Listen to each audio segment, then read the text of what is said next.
Now, we have here a fledgling church.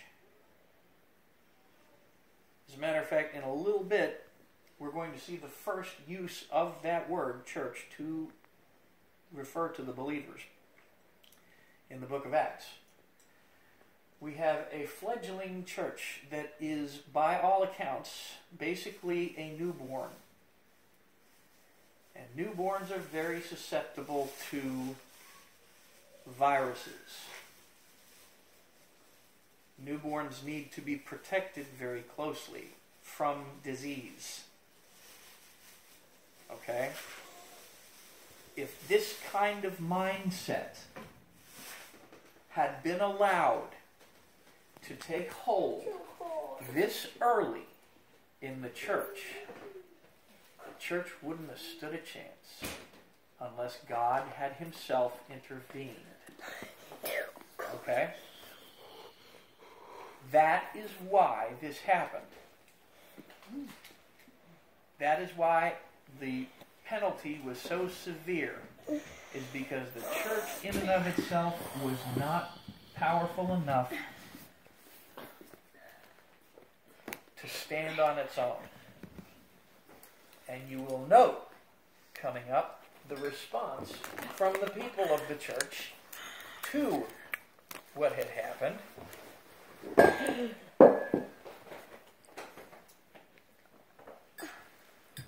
Cheers. When Ananias heard these words, he fell down and breathed his last. And great fear came upon all who heard of it. This is not just the people of the church. Everybody heard about this. Everybody in town heard about this. And what came upon them? Great fear. This, so you understand, we have the double-sided coin that is love. One side of the coin, God is providing for his people, his church. He is providing sustenance for them. And on the other side of the coin, there is complete and perfect justice. Okay? This dichotomy, this seemed dichotomy, it's not really a dichotomy, we can also see in two other chapters. Genesis, where God created everything and provided everything for his people, Adam and Eve, who turned their back on him. And Revelation, the final judgment of all of those who maintain their rebellion.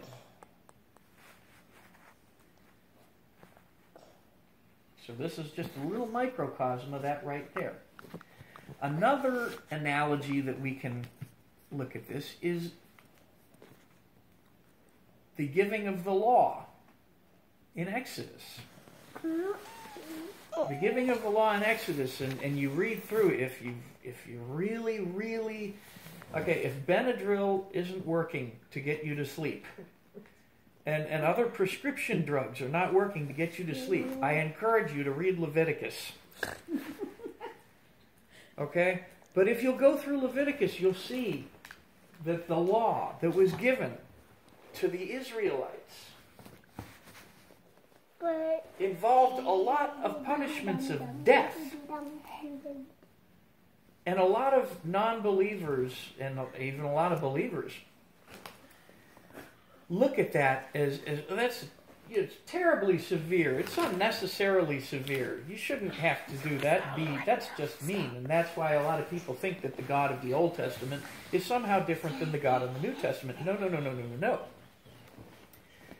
The God of the Old Testament was trying to protect a fledgling nation from sin taking root.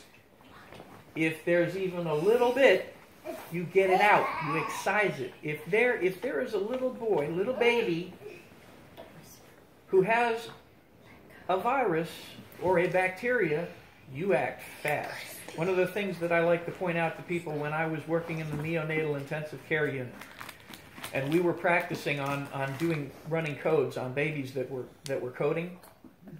The difference between a baby coding and a human being. You tend to look at them like that sometimes. The difference between a baby coding and an adult coding. With an adult's coding, you have what's called the golden hour and the platinum 45 minutes. You have that long to decide how you're going to treat this adult. Why? Because the adult body is just full of a whole bunch of blood, and that blood, to a certain extent, is full of a whole bunch of oxygen. So you got time. When a baby codes, you have exactly 60 seconds. You have exactly 60 seconds to make the right decision, and you have to make it now. And if you don't make the right decision in treating that kid within 60 seconds, they're gone. The same thing here. We're seeing God doing the same thing. He's protecting his fledgling church here, the same way he was protecting the Israelites back in Exodus, a fledgling nation. He was trying to protect them from the virus that is sin. Because if that takes hold in a small organization, the small organization can suffer really fast. So this is why the severity of the punishment. And as Peter was pointing out, you're not lying to me. And again, remember, Peter, rise and walk. And the guy rises and walks. And everybody's like, oh, wow, oh, this is so great. You're so wonderful. And Peter's like, no, it's not me. It's Jesus. At the same time, he's telling this guy, you didn't sin against me. You just sinned against God. And you're going to be dealt with accordingly. And again, just like as God gives and takes away as he sees fit, different amounts to different people, he punishes as he sees fit, different amounts to different people. And in this case, he decided a swift judgment was necessary for Ananias. Okay? And what happened? The proper response happened. There was fear.